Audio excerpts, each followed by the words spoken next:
함께 오늘 성경 말씀 보도록 하겠습니다. 오늘 말씀은 요한복음 6장 1절부터 14절까지 말씀 중에서 14절에 기록되어 있는 한 절의 말씀과 함께 봉독하도록 하겠습니다. 본문의 말씀은 요한복음 6장 1절부터 14절까지 말씀이고,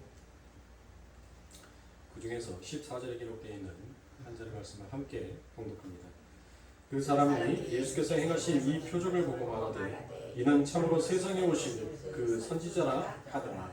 아멘. 자, 오늘은 오병이어의 기적이다라는 이 말씀을 가지고 여러분들과 함께 은혜를 나누도록 하겠습니다.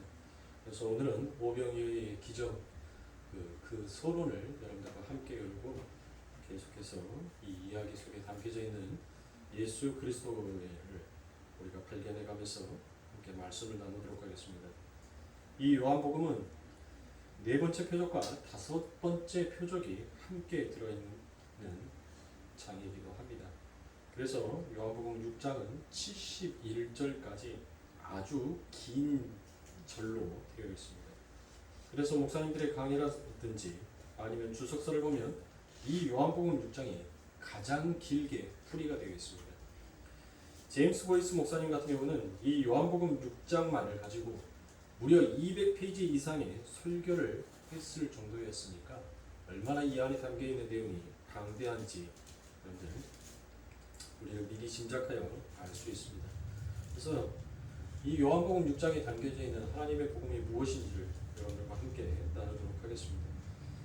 자, 요한복음 6장에서는 예수 그리스도로 십자가로 말미암아 구원이라는 그 복음의 핵심이 아주 잘 설명이 되어 있습니다. 요한은 두 가지의 기적과 또 여러 가지의 에피소드를 그리고 그 기적들에 대한 예수님의 감회까지 곁들여서 생명의 떡이신 예수 그리스도와 그 생명의 떡을 이해하지 못하고 세상의 떡을 쫓는 사람들을 아주 극명하게 대조하면서 복음이 무엇인지를 함께 설명하고 있는 것이 바로 이 6장입니다. 그래서 이 6장만 잘 공부를 해도 세상의 떡을 쫓는 것이 얼마나 우매한 것인지를 우리는 알 수 있습니다. 오늘은 오병이어의 기적에 대해서 여러분들과 함께 은혜를 나누도록 하겠습니다. 그 기적의 사건이 무엇을 말하고 싶어하는지 살핀 후에 6장 전체에서 요한이 내어놓고 있는 문제점과 그 문제에 대한 해답이 무엇인지를 구체적으로 여러분들과 함께 은혜를 나누는 시간을 갖도록 하겠습니다. 여러분들이 너무나도 잘 아시다시피 이 오병이어의 기적은 세상의 떡을 기대하는 사람들에게 하늘의 떡이신 예수 그리스도를 설명하는 그와 같은 이야기입니다. 그런데 재미있는 건 그 하늘의 떡이신 예수 그리스도에 대한 설명이 예수 그리스도로부터 사람들에게 명쾌하게 전달이 되자 세상의 떡을 기대하던 사람들이 전부 다 그 하늘의 떡을 그들이 원하고 갈망하는 것이 아니라 전부 떠나더란 것입니다. 그래서 결국 예수님은 제자들에게까지 너희도 가려느냐라고 그와 같은 질문을 하십니다. 즉 예수님은 철저하게 세상의 떡을 구하는 자들로 인하여서 버림을 당하게 되더란 것입니다. 그런데 그 예수님의 버려지는 모습이 십자가로 여전히 이어져 가더란 것입니다. 그 십자가에서는 예수님이 철저하게 버려진 현장이다라고 할 수 있습니다. 여기서 우리가 알 수 있는 분명한 사실은 세상의 떡을 기대하고 예수를 쫓고 있는 사람들은 언젠간 자기들이 원하는 그 떡이 주어지지 아니하면 그들은 반드시 예수를 떠나게끔 되어 있더라라는 그 사실이 너무나도 명백하게 성경에서 기록되어 있습니다.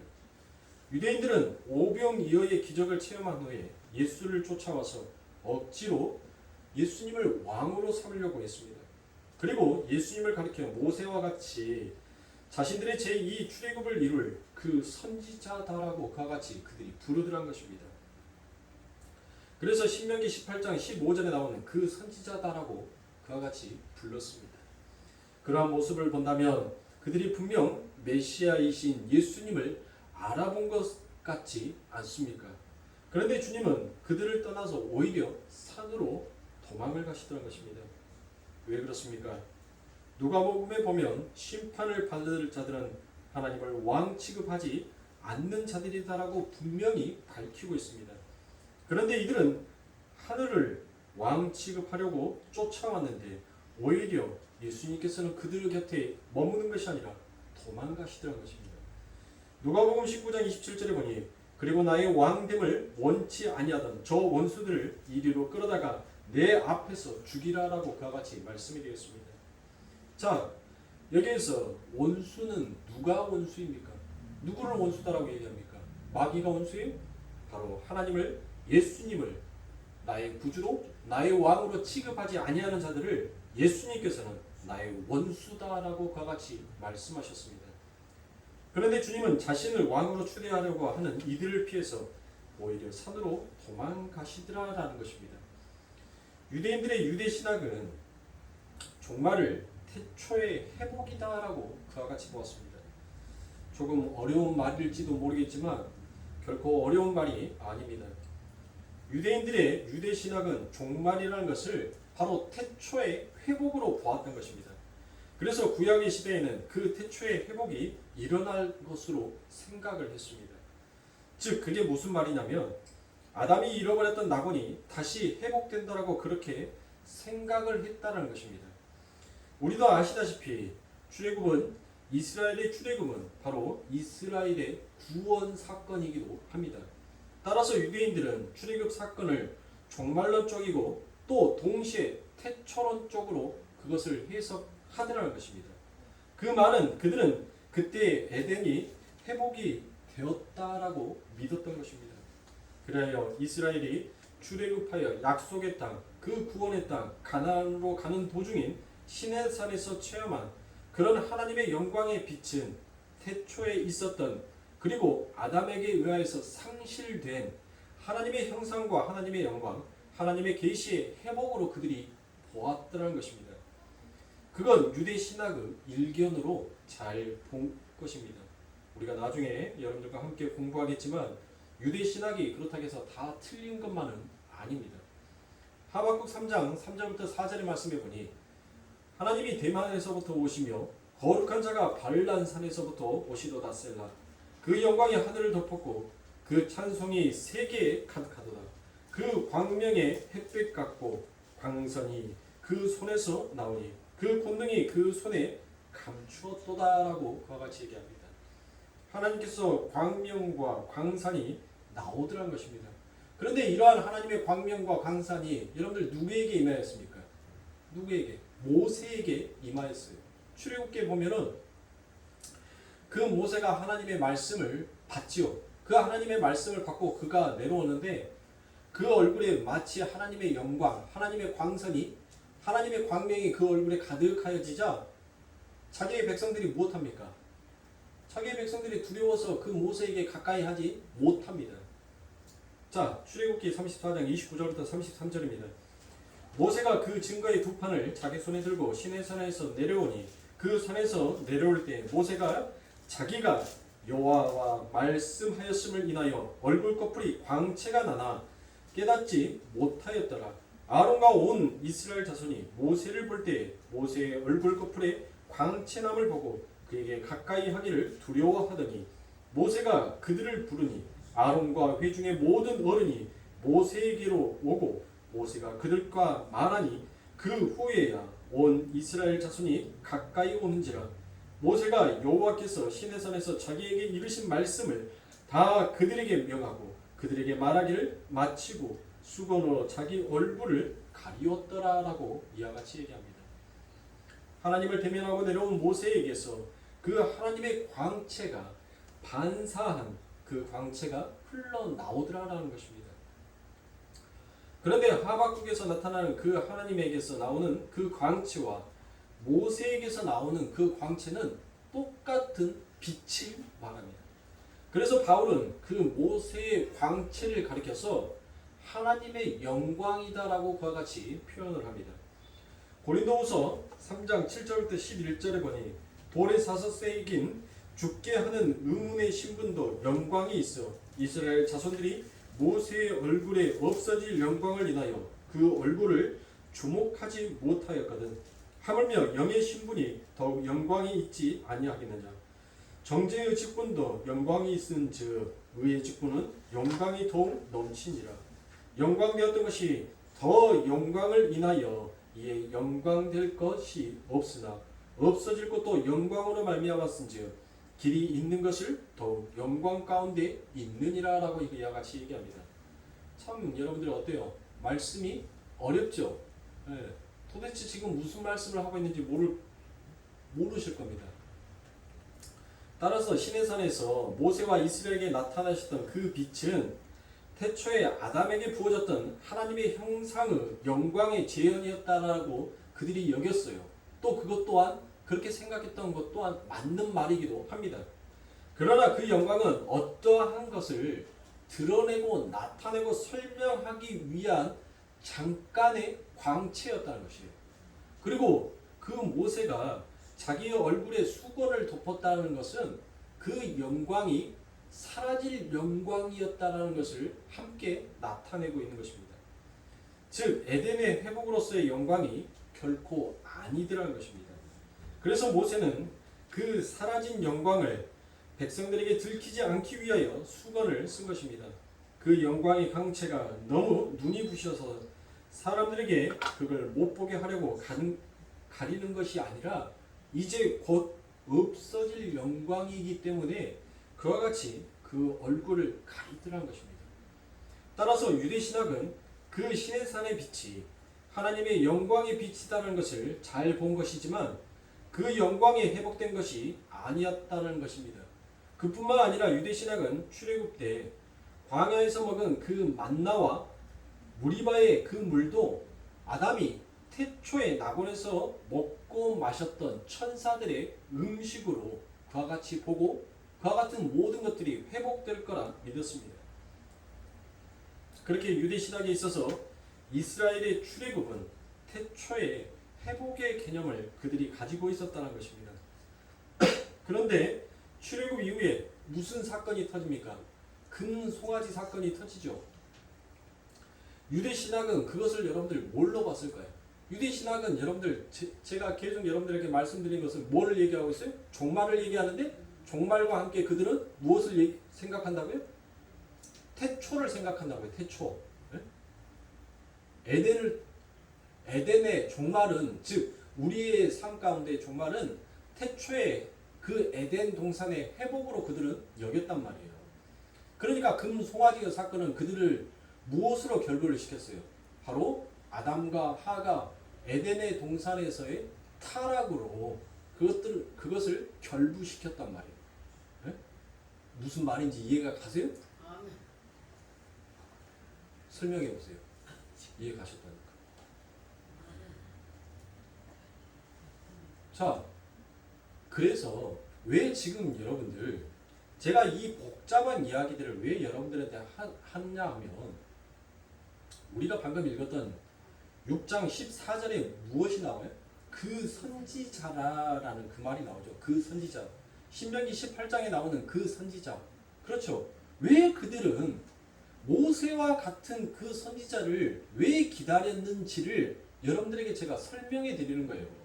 왜 그 유대 신학이 갖고 있는 그들의 사상 속에서 그들이 왜 다윗과 같은 그와 같은 왕국을 다시 재건하고 싶어 하는지, 그리고 왜 모세와 같은 선지자가 반드시 우리들에게 올 것인지를 여러분들에게 말씀을 드린 거예요.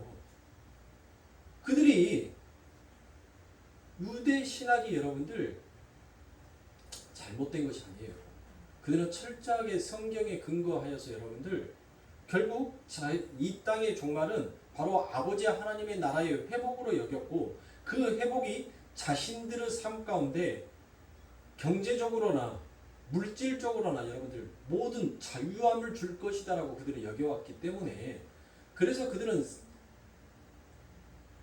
자기들이 지금까지 보지 못했던 어떤 힘을 소유한 자들을 전부 다 당신이 그니까라는 그와 같은 질문을 던지는 것입니다.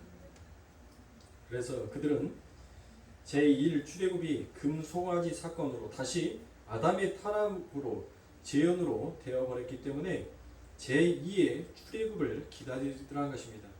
제2의 모세인 메시아를 기다리게 된 것입니다. 그게 바로 유대 신학이고 배경입니다. 그래서 신명기 18장 15절에 나오는 하나님께서 모세와 같은 선지자를 일으키겠다라는 그 약속을 그들은 늘 자신들의 사건과 역사 속에서 모든 일들을 그와 같이 결부시키더라는 것이에요.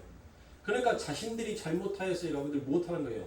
자신들이 잘못하여서 종말을 맞이하게 된 것이 이것은 종말이 아니라 아버지 하나님께서 우리는 자칭 하나님의 선민이고 하나님의 백성이니까 하나님께서 어찌 당신의 백성을 당신이 택한 선민을 망하게 할 수 있겠느냐라고 그들은 생각했어요.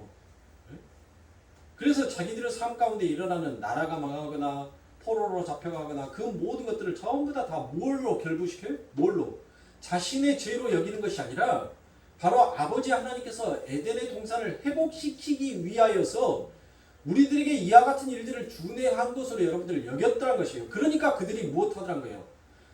그 모든 일들을 통하여서 여러분들 하나님 앞에 회개하는 것이 아니라 우리는 지금까지 하나님을 잘 섬겨왔으니까 하나님께서 드디어 이제 이 에덴의 회복, 태초의 회복의 사건을 일으켜 하셨구나라는 것으로 그들이 착각하더란 거예요. 그러니까 아무도 아버지 하나님은 그 심판 앞에서 무엇하는 자가 없어요? 애통해하고 슬퍼하는 자가 없는 거예요.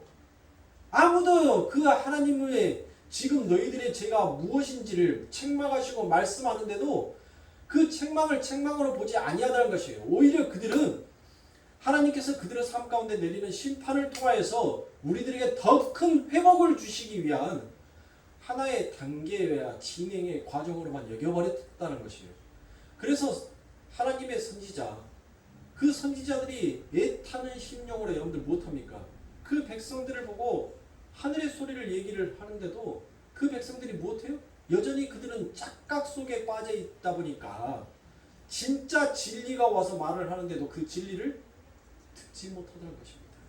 그리고 오히려 자신들의 꿈과 희망을 짓밟아버린 그 선지자들을 거짓으로 몰고 죽여버리더라는 것이에요.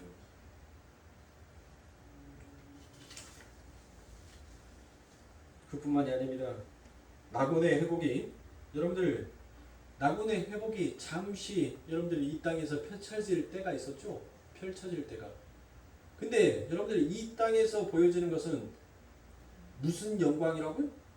영원할 영광이 사라질 영광이다라고 했죠. 그렇죠. 모세가 그 얼굴에 수건을 썼다라고 얘기를 했잖아요. 그러니까 성도 삶 가운데 그 하늘의 것이 여러분들 회복되어지는 것처럼 보이지만 그것은 우리들의 삶 가운데 영존하는 것이 아니라 사라지는 것이란 거예요. 허구고 허상이라는 것이에요. 그러니까 여러분들의 삶 가운데 있어서 하나님께서 어떤 기도를 여러분들이 들어주시고 또한 물질적으로 건강적으로 여러분들이 회복이 되는 그와 같은 일들이 있을 겁니다. 분명히. 그런데 그것을 통해서 여러분들이 내가 이렇게 행동을 했기 때문에 내 삶 가운데 이런 것들이 주어졌는갑구나 라고 여러분들 생각하시면 아니 된다는 거예요. 그것은 언제든지 없어질 수 있는 거다라는 거예요. 이 세상에 여러분들 재산을 영원히 지킬 자도 없고 자신의 건강을 영원히 지킬 수 있는 자가 없더라는 거예요. 즉 다른 말로 인해서 자신의 생명을 영원히 지킬 수 있는 자가 아무도 없다는 것이에요. 그래서 하나님께서는 그 하늘의 생명이 무엇인지를 우리들의 삶 가운데 잠깐 드러냈다가 사라지게 하고 잠깐 나타냈다가 그것을 거두어 가시기도 하는 것이에요. 그래서 무엇을 성도보다 알아라고? 너희의 삶 가운데 주어지는 너희가 바라고 소원하고 기도하고 간구하고 열심히 율법의 행위를 지켜서 너희들의 삶 가운데 이것이 주어진 것이 아니라 바로 나의 은혜로 나의 긍휼로 나의 사랑으로 너희들의 삶 가운데 베풀어지는 것이고 주어지는 것이 진짜 너희들 삶 가운데 영원한 것인지를 너희들이 깨닫고 알아라라고 하나님께서는 내가 곧 살아있는 하나님이다라는 것을 증명하고 드러내고 나타내시기 위해서 그 아버지 하나님의 영광의 광채를 우리들한테 잠깐 드러내라는 것이에요. 그래서 성도는 못합니까? 신앙생활을 하면서 그 하늘의 만나를 잠깐 맛을 본단 말이에요. 지치고 쓰러지고 낭망하고 힘들어져 있을 때 그 하늘의 만나가 우리를 다시 일으켜 세우는 그 반드시 삶의 체험의 현장을 하나님께서 우리들의 삶 가운데 주신단 말이에요. 근데 그것을 마치 자신의 행위로 바꾸어 버리는 것이 그게 바로 무엇이다? 하나님과 원수되는 행동이라는 것이에요. 그러니까 이 낙원의 회복, 즉 그들이 원하였던 것은 하나님께서 에덴의 동산이 인간의 타락으로 말미암아 여러분들 그 모든 영광의 광채가 전부 다 사라져 버렸죠.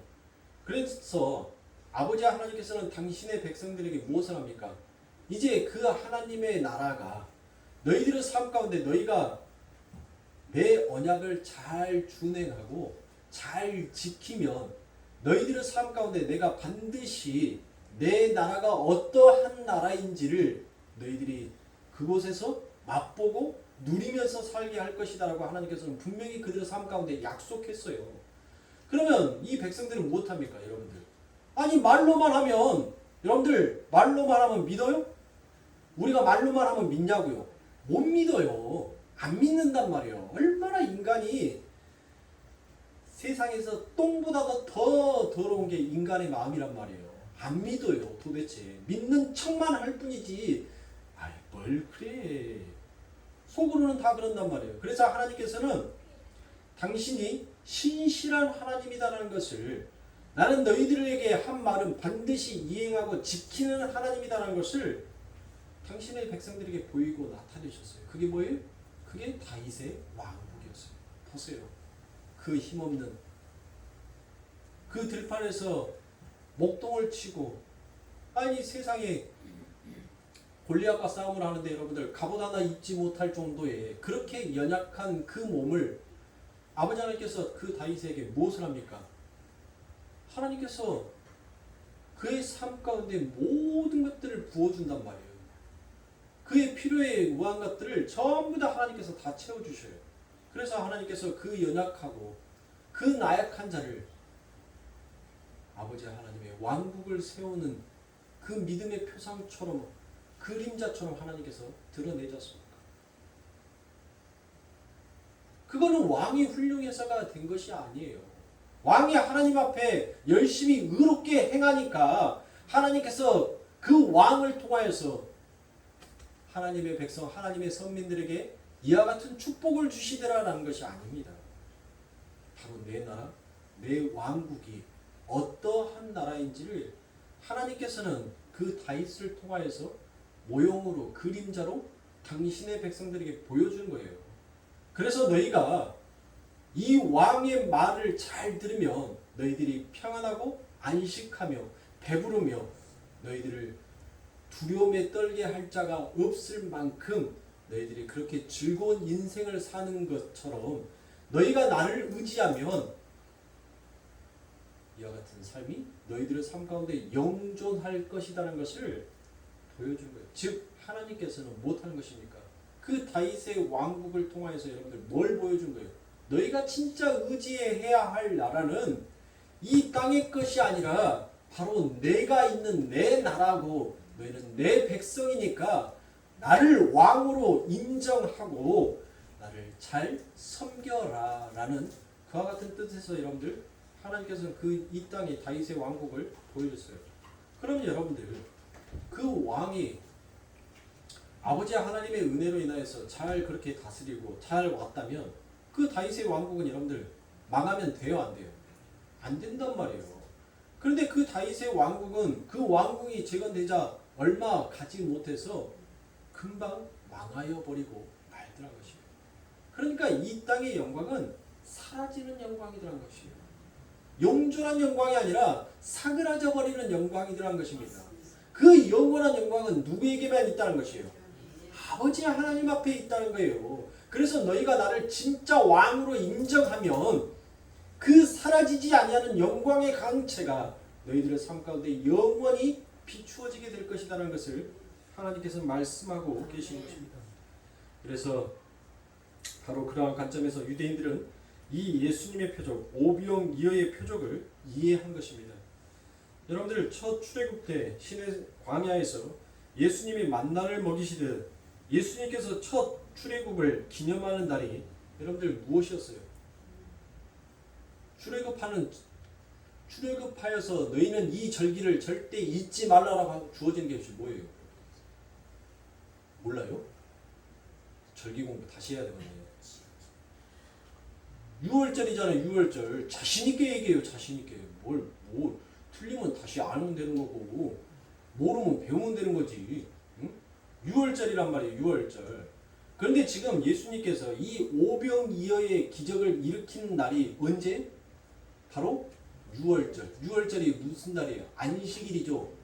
이 예수님께서 이 오병이어의 기적을 일으킨 사건이 바로 안식일이란 말이에요. 정확하게 맞물린 거예요. 그러니까 더더욱 여러분들 무엇 했겠어요? 더더욱 예수님께서 여러분들 보세요. 그들이 엄청난 숫자였단 말이에요. 한두 명이었어요?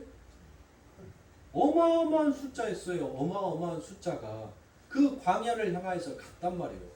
그런데 하늘에서 뭐가 오는 거예요? 하늘에서 만나가 내리는 거예요. 하늘에서 만나가. 그런데 여러분들 어때요? 그 만나가 부족해서 서로 여러분들 서로 더 먹겠다라고 더 가지겠다라고 여러분들 싸웁니까? 그렇지 않죠. 그들이 먹고도 충분히 남을 정도로 하나님께서는 그들에게 부어주십니다. 오병이어의 기적 어때요? 아니 음식이 부족하여서 물고기가 부족하여서 서로 먹으려고 예수님에게 손 내밀면서 놔주세요 놔주세요 여러분들 그랬나요? 전혀 그러지 아니했단 말이에요. 예수님께서는 오히려 빌립을 시험할 정도였어요. 왜? 내가 지금 이 자리에서 무슨 일을 행할 것인지를 예수님은 알고 계셨단 말이에요. 알았어요. 하나님은 우리들의 삶 가운데도 그와 같은 시험을 하십니다. 네가 진짜 생명의 떡을 위하여서 나를 찾는 자인지 세상의 떡을 구하기 위해서 나를 찾는 자인지 하나님은 시험하신 거예요. 하나님이 그 빌립을 시험하듯이 하나님은 오늘 또 우리들의 삶 가운데 그와 같은 시험을 던지십니다. 따라서 유대인들은 자기들의 그런 신학적인 관점에서 예수가 바로 신명기에서 약속된 모세와 같은 선지자인 제2의 모세라고 여러분들 그들이 생각하였습니다. 그런데 이와 같은 생각을 더욱더 부추기는 사건이 있었죠. 어떤 사건입니까? 우리 예수님께서 갈릴레 호수에서 뭐 하셨어요? 그 물 위를 걸어오셔버리죠. 자, 여러분들 예수님께서 갈릴레 호수에서 그 물 위를 걸어오는 사건은 여러분들 이들은 항상 종말을 무엇으로 여러분들 생각했다고요? 태초의 회복으로 여러분들 생각을 했단 말이에요. 그러면 여러분들 그들이 왜 제2의 출애굽을 기다렸어요? 제1의 출애굽은 여러분들 종말로 여겼던 거예요. 그래서 제2의 출애굽이 되어야지만이 태초의 회복이 있을 거라고 그들이 여겼어요. 그러니까 그들이 첫 번째 출애굽에서 여러분들 어디를 건넜습니까? 어디를 건넜어요? 광주천 건넜어요? 그렇죠. 홍해의 강가를 건넜죠. 그렇죠. 그들이 물 위를 걸었단 말이에요. 물 위를. 예수님이 어디를 걸었어요? 물 위를 걸었단 말이에요. 그러니까 이들은 예수님이 갈릴리 호수에서 그 물 위를 걸었던 사건을 그들은 그 예수님의 걸어가는 그 모습을 보고 무엇을 그들은 먼저 생각했어요? 출애굽 때 자기의 선진들이 그 홍해를 건넜던 것으로 똑같이 연결시켰단 말이에요. 그래서 예수님을 바로 그가 모세와 같은 제2의 선지자구나라고 그들이 여겼던 것입니다. 그러니까 여러분들 결코 그들이 생각하는 신학적 관점, 유대의 신학적 관점으로 여러분들 예수님을 설명하는 것은 여러분들 결코 틀린 것이 아니죠. 네. 틀린 것이 아니에요. 그런데 문제는 여기서부터 발생합니다. 그들이 그 모든 유대의 신학적 관점 그리고 그와 같은 제2의 모세와 같은 선지자를 기다렸던 그들의 삶의 궁극적인 이유와 목적이 바로 그 말씀이신 예수 그리스도에 인하여서 전부 다 들통이 나더라는 것입니다. 우리의 속내에 담겨져 있는 그 모든 것들이 다 이제 그 빛 앞에서 환하게 비추어져 버리더라는 것입니다. 그것이 무엇이었습니까? 그들은 이와 같은 하나님의 유대적 신학적 관점을 가지고 바로 이 아래 세상인 세상적 물질적 관심에 그 모든 것들을 해석하여 버리는데 그것에 문제점이 있었더란 것이에요. 구원이라는 것은 유대신학이 이야기하는 것처럼 단순히 출애굽 사건의 문자적 재현이 아니라는 것입니다. 그러한 이 땅에서의 물질적인 어떤 구원을 이야기하는 것이 결코 아니라는 것을 성경이 아주 강력하게 피력하고 있습니다. 그런데 6장 전체에서 정치적 자유와 경제적 풍요와 사회적 정의의 실현이 바로 하나님의 나라의 완성인 것처럼 그들은 여겨왔어요. 그래서 그들은 더욱더 하나님의 말씀을 지켜왔던 것입니다. 구원의 목적은 이 땅에서의 정치적 자유와 경제적 풍요와 사회 정의의 실현이 결코 아니더란 것입니다. 그 모든 것들이 우리들의 삶 가운데 주어지면 여러분들 이 땅에서는 편할 수는 있어요. 아니 여러분들 어떻습니까? 정치적으로 자유롭고 경제적으로 풍요하고 사회적 정의가 구현이 되고 실현이 된다면 여러분들 어때요? 이 더운 여름날 굳이 여러분들 현관문 잠그고 자야 할 이유가 있습니까? 밖에 나가는데 여러분들 문 잠그고 댕겨야 할 필요가 있어요? 내가 지갑을 어디다 놔둔들, 내가 기준품을 어디다 놔둔들, 사회의 정의가 여러분들 제대로 실현이 되어 있다면 그런 것에 대해서 여러분들 걱정할 필요가 있어요, 없어요? 없단 말이에요. 없어요. 경제적인 풍요가 오면 여러분들 어떻습니까? 없는 것보다는 여러분들 뭐예요? 있는 게 낫지. 솔직히 없어가지고 여러분들 그것을 한 푼 두 푼 이것을 어떻게 써야지 정말 큰 손해가 나지 않냐고, 큰 경제적인 어려움을 겪지 않냐고 그할까 보다는 그냥 여러분들 걱정 없이 한 달 며칠 날 뭐가 있지? 아니 통장에 또 돈 두둑하니 넣어놓고 그 날짜 되면 돈이 알아서 빠져나갔는지 뭐 했는지 여러분들 신경 안 쓰고 사는 것이 여러분들 좋지. 아유 며칠 날 뭐가 빠져나가고 며칠 날 뭐가 빠져나가는데 잔돈이 부족하니까 여기치 여기다 빼갖고 여기다 넣고 여기치 위에치 빼가지고 여기다 집어넣고 여러분들 그렇게 살면 피곤해요 안 피곤해요? 피곤해요.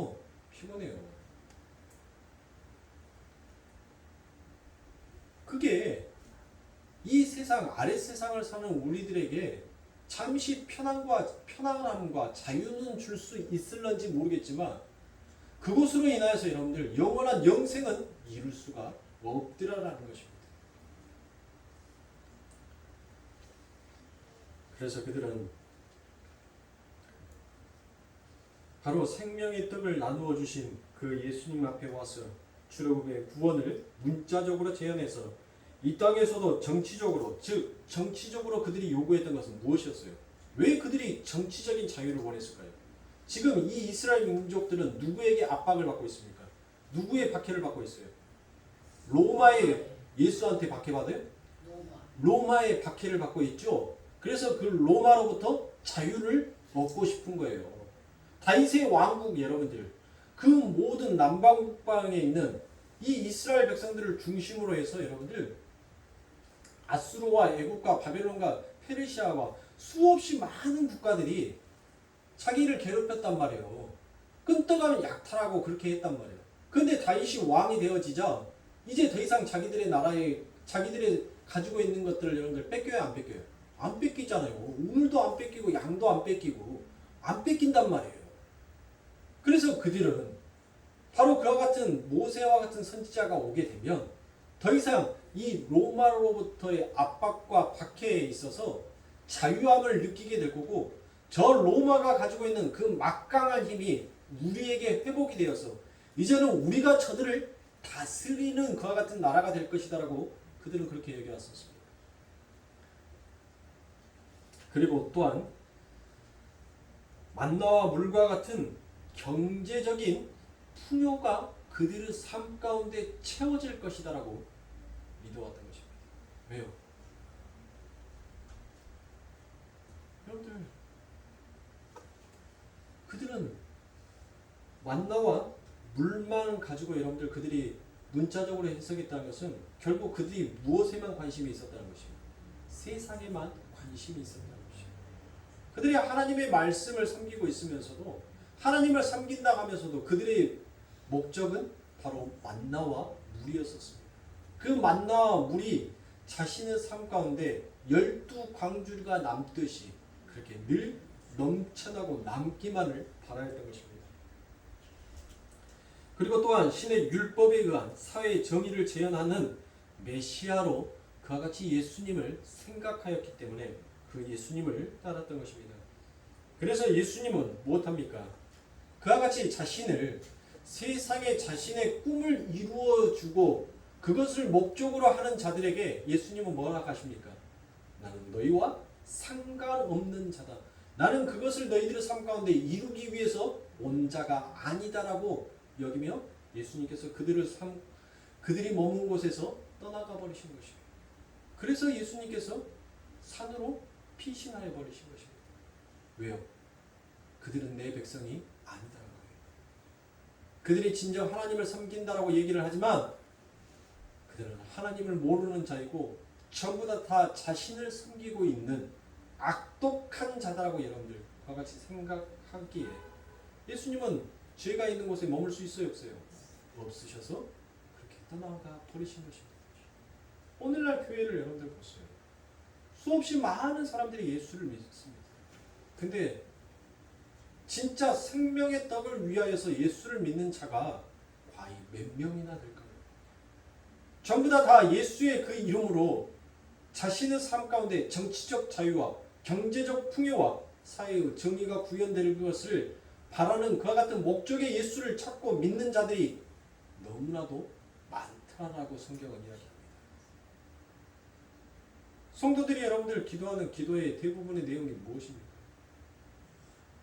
우리가 구하고 찾고 두드린 것이 과연 무엇을 구하고 두드리고 찾더라는 것이에요. 저와 여러분들은 혹시 이 세상 가운데에서 정치적인 힘을 가지고 아무도 자기를 굴복시키지 못하고 아무도 자기에게 억압과 박해를 하지 못하는 그와 같은 정치적 힘을 예수를 통하여서 갖고 싶어하는 자들 아닙니까? 경제적 풍요를 가지고 있으면서 많은 사람들 앞에서 자신의 이름을 뽐내고 자신의 이름을 자랑하고 싶어하는 그와 같은 목적으로 예수님을 찾고 있는 자들은 혹시 아닙니까? 사회의 정의를 구현한다라고 하면서 내가 하는 것은 법이요, 내가 하는 것은 로베스요, 너희가 하는 것은 불법이다라고 여기면서 하나님의 법을 찾고 하나님의 그 법을 들이대고 있는 자들은 혹시 아닙니까?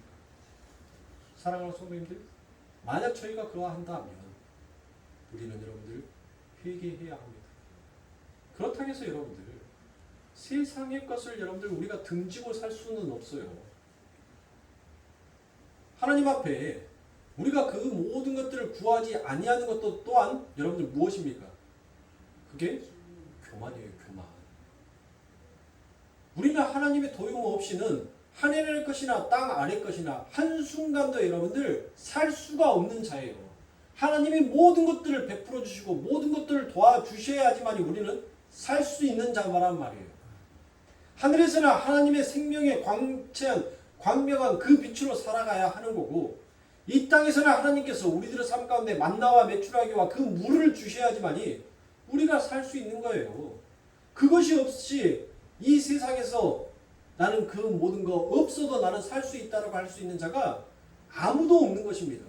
그런데 그것을 구하는 것이 유치하고 마치 거추장스러운 것으로 여긴다면 그 또한 하나님의 힘을 의지하지 못하고 하나님을 의지하지 못하는 교만의 죄다라고 여길 수 있습니다.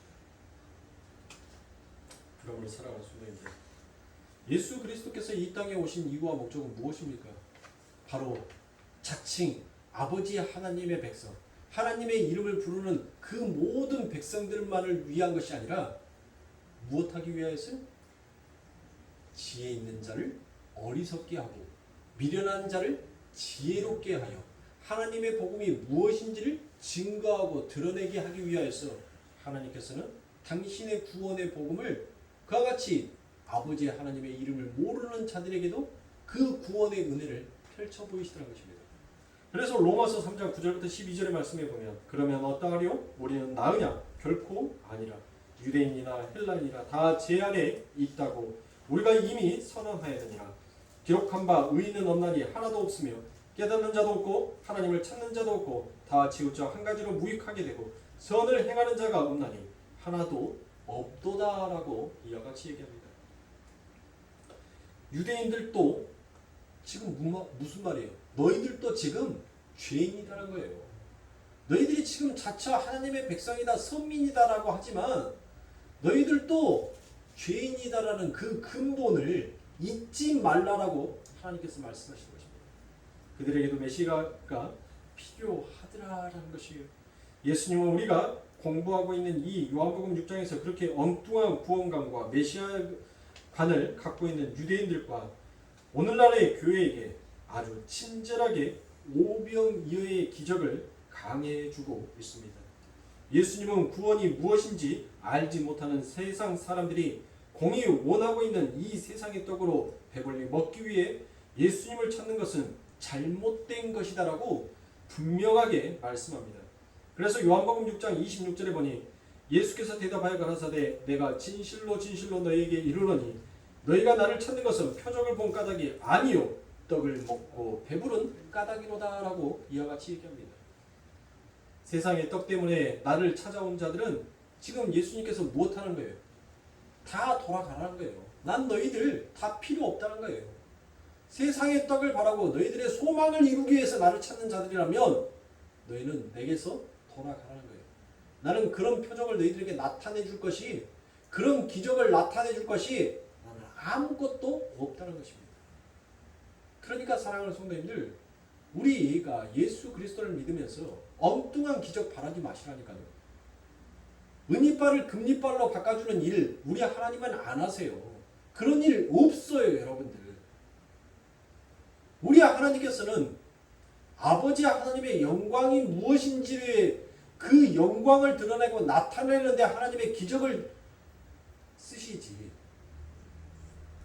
이 세상 가운데 우리가 취하고 싶어하는 그 영광을 성도들에게, 당신의 백성들에게 금태를 들려주기 위한 그와 같은 기적을 베푸시는 하나님이 결코 아니더란 것입니다.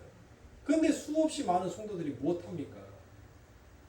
하나님, 나의 이 은이빨을 금이빨로 좀 바꿔주시옵소서라고 그와 같이 전부 다 그런 목적으로 하나님만을 찾고 있다는 것이에요. 그래서 하나님께서는, 우리 예수님께서는 돌아가라라고 단호하게 말씀하십니다. 그래서 오늘 본문 소두에 이미 예표가 되어 있습니다. 2절에 보니 큰 무리가 따르니 이는 병인들에게 행하시는 표적을 봄이라. 그들이 예수님을 왜 따랐다는 거예요? 병 고친 것을 보고 그들이 예수님을 따랐더라는 것입니다.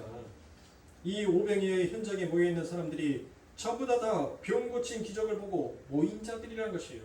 그러니까 당연히 그들은 무엇만을 구할 수밖에 없는 자들이? 세상의 떡만을 구할 수밖에 없는 자들이라는 것입니다.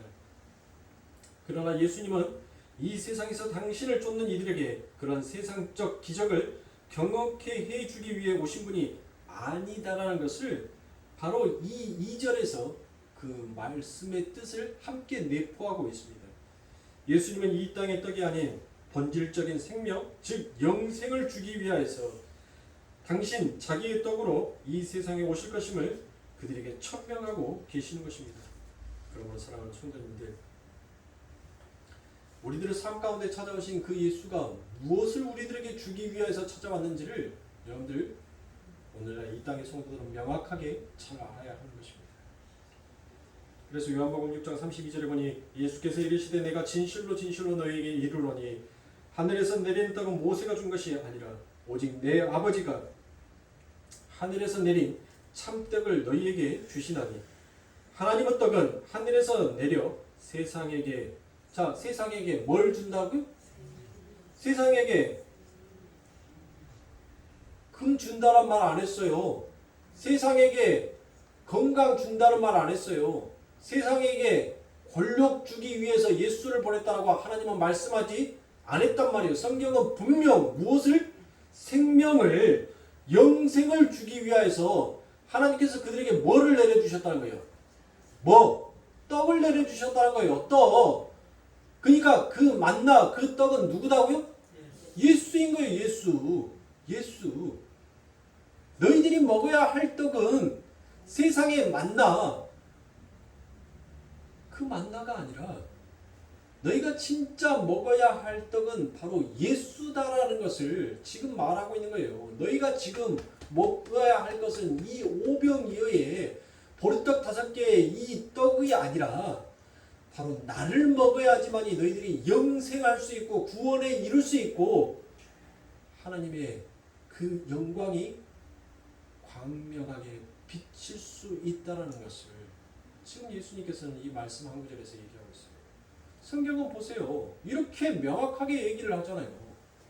너무나도 정확하게 이야기를 하는데 왜 엉뚱한 해석을 하고 엉뚱한 것을 여러분들 마음속에서 바라냐고요.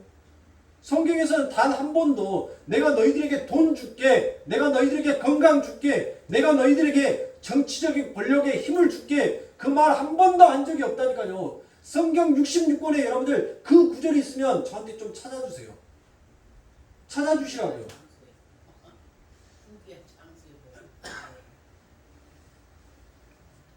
저런 분들이 있어요. 세상적으로. 그 부귀와 장수가 여러분들 무슨 뜻인지를 알고 제가 그 부분에 대해서는 반드시 제가 설명을 해드릴 테니까 부귀와 장수를 준다는 것이 여러분들 이 땅에서 힘과 건강과 권력과 돈을 준다는 것이 그러면 왜 성경에서 돈이 일말 악의 뿌리다라는 그와 같은 얼토당토하는 말을 하냔 말이에요. 왜 성경이 앞에서는 이 말하고 뒤에서는 엉뚱한 말 하냐고요. 성경에 그렇게 일목요연한 성경책이 아니에요. 성경은 한 말씀만 하고 있어요. 한 말씀. 아니 돈이 부귀와 영광이고 건강이고 축복이고 그게 하늘의 복이다면 왜 돈을 일말 악의 뿌리다라고 얘기하냔 말이에요. 그게 축복인데 그럼 도대체 어떤 하나님을 믿어야 되냔 말이에요. 네? 하나님은 바로 내 나라가 내가 바로 너희들의 삶 가운데 있어서 부와 건강과 힘의 상징이다라는 것을 말씀하여 주고 계신 거예요. 세상의 것들을 여러분들 바라보고 세상의 것들로 여러분들 해석을 하면 성경책은 여러분들 개판이 되는 거예요. 여기 가서는 이 말하고 저기 가서는 저 말하고 하나님 말씀이 중구난방 하나님이 분명히 말씀하셨어요. 너희들 어디 가서든지 중구난방하지 말라고. 내가 뜨뜻미지근하면 다 토해버리겠다라고. 하나님은 일목요연하게 말씀하세요. 창세기부터 요한계시록까지 누구만 얘기하는 거예요? 전부 다 예수 당신의 아들 그리고 그 예수 당신의 아들로 인하여서 구원과 영광이 어떻게 드러나고 나타나게 될 것인지를 성경은 그 얘기하고 있다니까요. 4년 동안 제가 주구장창 이 강대상에 서서 목이 터지라고 얘기를 하는데 뭔 세상의 것을 여기에다가 조목조목 끼어들라라고 그거 아십니까? 네? 세상의 것 여러분들 한 구절도 이 안에 들어갈 수가 없어요. 면도칼 한 날 그 틈도 하나님께서는 용납치 않으셨단 말이에요. 그러면 아버지 하나님의 나라에 여러분들 서열이 있는 나라에 그런 나라면 나는 안 갈래요. 나는 그런 나라면 일찌감치 포기하랍니다. 네? 서열이 있고 평등, 차등이 있는 그와 같은 하나님의 나라라면 저는 안 가고 싶어요.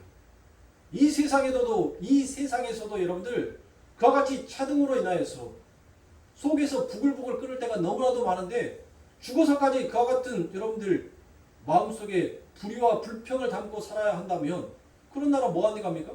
그것이 과연 천국입니까? 그런 천국은 없어요. 그런 기독교는 없단 말이에요. 다시 믿으세요. 차라리 여러분들 건강의 축복 받고 싶으세요? 물질의 축복 받고 싶으세요? 정치적인 힘과 권력을 여러분들 손에 쥐고 싶으세요? 방법은 딱 제가 하나 가르쳐 드릴게요.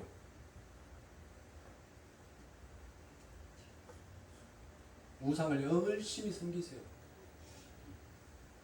여러분이 만들어낸 아로 새긴 우상을 열심히 거기 앞에다가 절하고 열심히 바치면서 내가 내 자식도 당신이 내게 복만 줄 수 있다면 산채로 뿔을 떠서 내가 당신 앞에 바치겠나이다라는 그 죽으면 죽으리라는 그와 같은 각오로 여러분들 우상 숭배하세요. 그러면 그 귀신이 그 마귀가 여러분들의 소원을 성취하여 줄 것입니다. 이 땅에서 여러분들 풍족하고 행복하게 살 수는 있어요. 그러나 죽어서 장담 못합니다. 저는.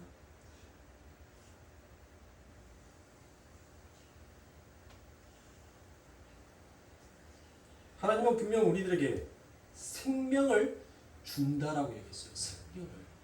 이 세상의 것 준다라고 얘기 안 했어요. 자, 그뿐만이 아니라 요한복음 6장 35절에서 예수께서 가라사대 내가 곧 생명의 떡이니 내게 오는 자는 결코 줄이지 아니할 터요 나를 믿는 자는 영원히 목마르지 아니하리라. 그들이 예수님을 찾아온 이유가 뭐였어요? 만나와 메추라기와 물이었잖아요. 네? 만나와 물이었단 말이에요. 만나와 물. 예수님께서 뭐였다는 거예요? 내가 너희들에게 영원히 목마르지도 아니하고 영원히 배고프지 아니하는 그 만나와 물이 되어서 너희들의 삶 가운데 채워주겠다는 것이에요. 이게 부예요.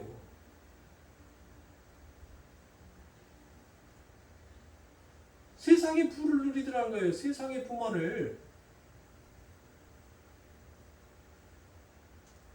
이 지구에 여러분들 돌아다니는 모든 금덩어리든 물질이든 여러분들 그걸 누가 만드셨다고요? 하나님이 만드셨단 말이에요. 하나님이 만들었다는 것을 인정을 안 하니까 세상의 것에 여러분들 하나님의 말씀을 자꾸 끼워 넣으려 하는 거잖아요. 성경에서 여러분들 우리가 보고 있었던 에레미야에서부터 에스겔 이사야서에서 뭐 하겠다라고 얘기했어요. 하나님께서 이 땅에 내가 심판할 때에 그 금과 그 모든 것들이 전부 다 뭐 할 것이다? 변할 것이다 라고 얘기했어요. 여러분들 금이 변해요? 금은 안 변해요. 근데 하나님께서 뭐 한다고요? 금을 내가 변하게 만들어 버리겠다라고 얘기하셔요. 예수 그리스도가 여러분들 부의 상징인데 어떤 부를 원하십니까? 어떤 부? 이 세상에 있는 것은 여러분들 잠깐 있다가 사라질 부라니까요. 그러나 내 아버지의 집은 여러분들 영원한 부인 거예요. 영원한 부.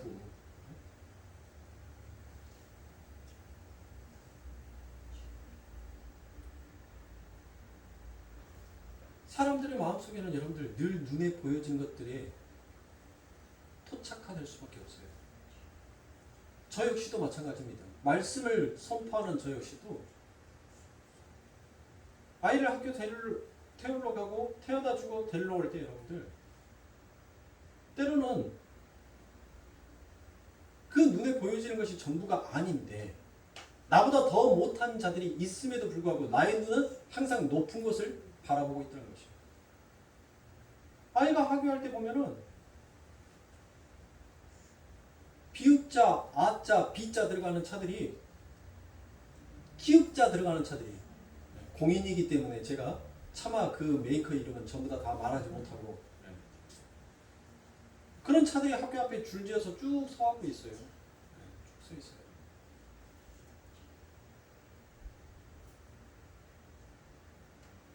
저도 여러분들 사람인지라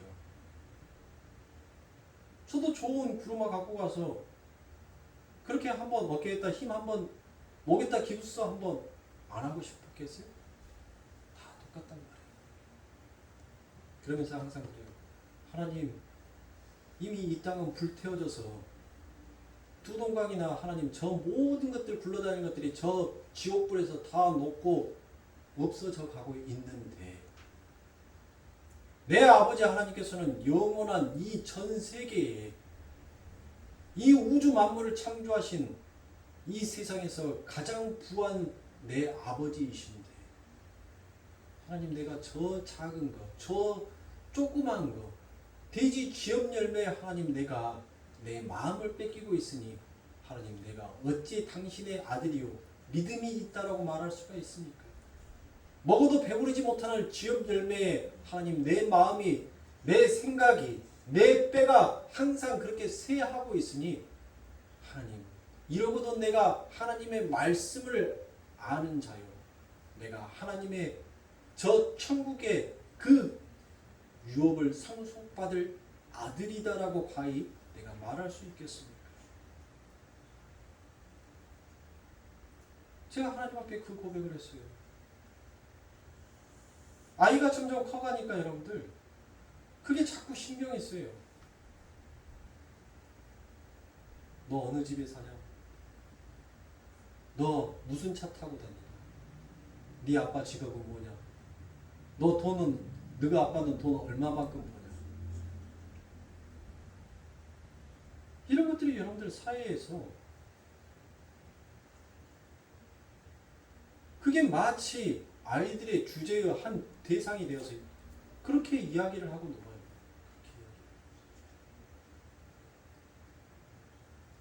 있는 집 애기들은 여러분들 그 학기 중에 체험학습이라다 해서 그렇게 기록해하고 나 이번에 해외여행 갔다, 나 어디 갔다 왔다, 그런 말들을 하더라고요. 학교에서.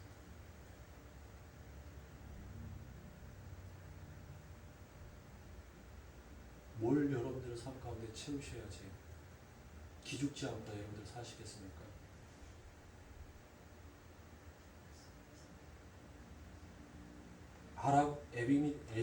에미레이트에 있는 그 기름 부자인 그 왕자도 하나님께서 그 기름을 불에 태워서 말려버리면 그도 한순간 거지 되는 거예요. 사라져버릴 영광에 여러분들 마음 뺏기지 마시고 사라지지 아니할 그 영광의 나라가 바로 나의 나라고 내가 그 영광의 나라에 그 기업을 상속받은 하나님의 자녀다라는 사실에 여러분들 뿌듯함을 느끼세요. 그렇게 되면 여러분들 못해요? 이 세상에 주어지든 주어지지 아니하든 그것이 별로 여러분들의 마음을 흔들리게 하지 못할 것입니다. 그러나 우리들은 연약한 자예요. 늘 눈만 뜨면 보여지는 것이 세상이고 눈만 뜨면 보여지는 것이 세상적인 것에 그 기준과 평가와 가치를 두고 있기 때문에 늘 흔들릴 수밖에 없습니다. 하나님 앞에 구하세요. 하나님 앞에 기도하세요. 하나님 말씀 알아요. 이런 거 구한 것이 헛되다는 것인지를 알아요. 그런데 제가 누구에게 말합니까? 제가 누구에게 하소연할 수 있겠습니까? 그래서 하나님 앞에 기도합니다. 내 마음속에 세상의 풍요가 아닌 그 하늘의 풍요로 하나님 내 마음이 좁아진 자가 아니라 넓어지는 자가 되게 하여 주시옵소서라고 여러분들 그렇게 하나님 앞에 기도하고 간구하시는 말이에요. 그러므로 예수님께서 요한복음 6장 53절부터 58절의 말씀에 예수께서 이르시되 내가 진실로 진실로 너에게 이르노니 인자의 살을 먹지 아니하고 인자의 피를 마시지 아니하면 너희 속에 생명이 없느니라. 내 살을 먹고 내 피를 마시는 자는 영생을 가졌고 마지막 날에 내가 그를 다시 살리리니 내 살은 참된 양식이요 내 피는 참된 음료로다. 내 살을 먹고 내 피를 마시는 자는 내 안에 거하고 나도 그 안에 거하나니 살아계신 아버지께서 나를 보내심에 내가 아버지로 인하여 사는 것 같이 나를 먹는 그 사람도 나로 인하여 살리라. 이것은 하늘에서 내려온 떡이니 조상들이 먹고도 죽은 그것과 같지 아니하니라라고 얘기합니다. 조상들이 여러분들 뭘 먹었다는 거예요? 뭐? 그래요. 조상들이 먹은 것은 여러분들 뭘 먹었어요? 만나만 먹었단 말이에요. 세상의 떡만 그들은 먹었지 진짜 하늘의 양식은 그들이 먹지 못했다는 것이에요. 그들이 하나님을 섬기고 하나님의 이름을 불렀지만 그들이 원하는 것은 세상의 떡이었지 진짜 하나님의 생명의 떡이 아니었다는 것을 지금 이야기하고 있는 것입니다. 사랑하는 성도님들, 무엇을 위하여서 여러분들 신앙생활 하신가요? 무엇을 바라보면서 여러분들 신앙생활 하신가요? 오늘날 많은 기독교의 문제점이 바로 거기에 있습니다. 내가 무엇을 바라보고 무엇을 강구하고 있어야 하는지를 그것을 알 바를 모르니까 전부 다 중구난방으로 여러분들 그것이 자신이 만들어놓은 형상의 하나님을 섬기면서 전부 다 자기는 자처 나는 하나님의 선민이다라고 떠들고 있는 이 땅의 현실을 하나님께서는 무엇을 보겠습니까? 얼마나 참혹해 하시겠습니까?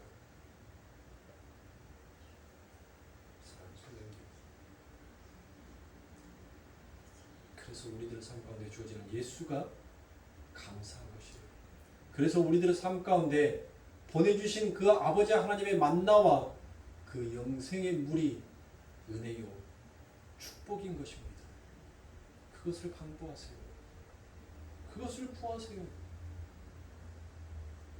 그것을 강구하고 그것을 구하면 여러분들 그 아버지 하나님께서 능히 풍요롭게 주시겠다라고 말씀하십니다.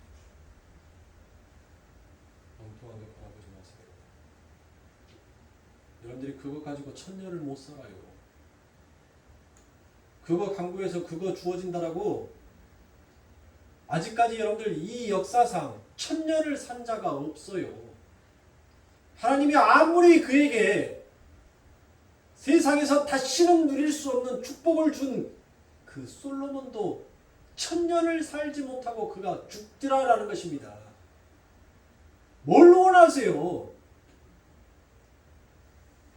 진짜 원해야 할 것, 진짜 바라야 할 것이 무엇인지를 성도면 구원이 무엇이고 은혜가 무엇인지를 안다면 바르게 가셔야지. 올바르게 가셔야지.